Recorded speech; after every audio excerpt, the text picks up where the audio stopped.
Hello, my fabulous chemistry students. Boot camp video number 5, measurement tools. Our learning target for today. I can use measurement tools like graduated cylinders and digital balances. Okay, good. Stuff we should have seen before. So first, direct volume measurements. When I read a graduated cylinder, I need to know a few things. So first off, we always read that bottom part of the meniscus. Excuse me.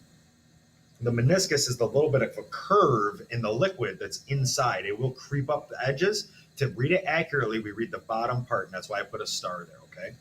Then we also need to make sure that our eyes are level and we're doing that correct line.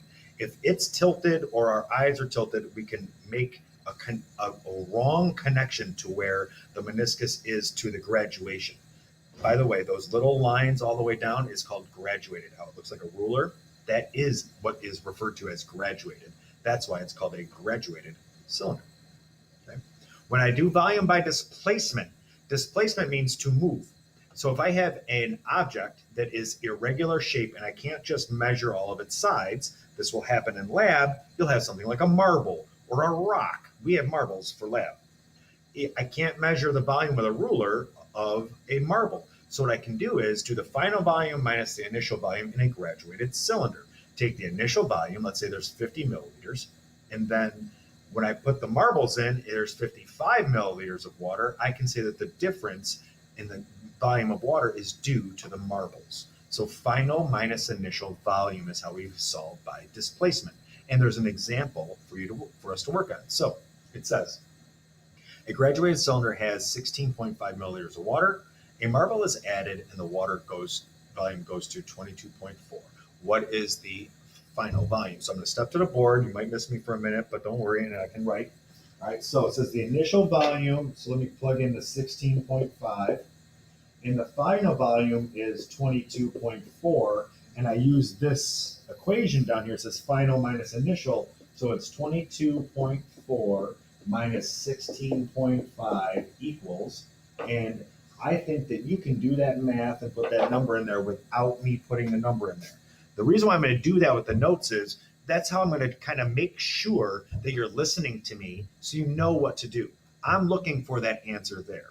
I want to see the correct answer because you can do 22.4 minus 16.5, and I am confident that you can handle that math.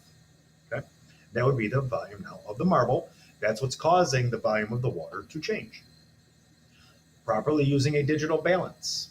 Direct mass of a solid object. First, tear the balance, then put the object on. Let's say you were going to put a beaker on. Let's see how much the beaker weighs. Okay. Measuring by indirect mass, this is something we'll do in future labs. We need to first tear and zero at the same time. We tear the balance, that means to zero it, and then record the mass of the container. So let's say it's 50 grams.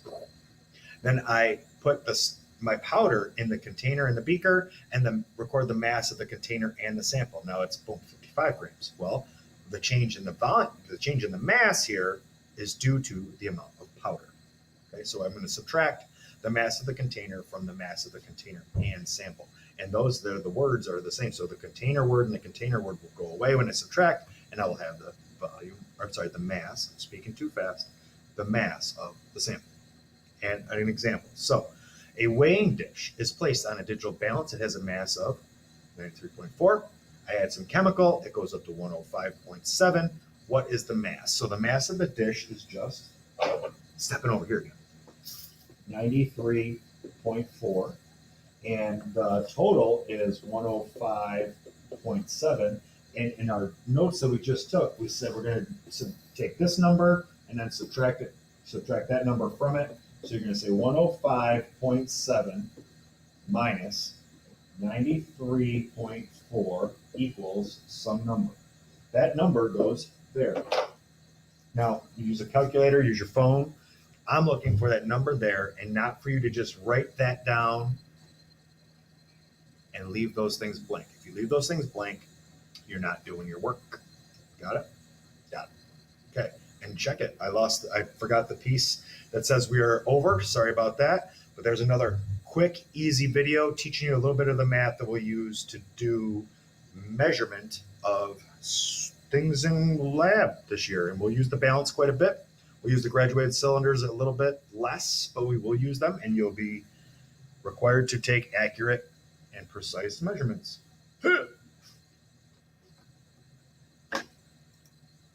Press the button and we stop the video.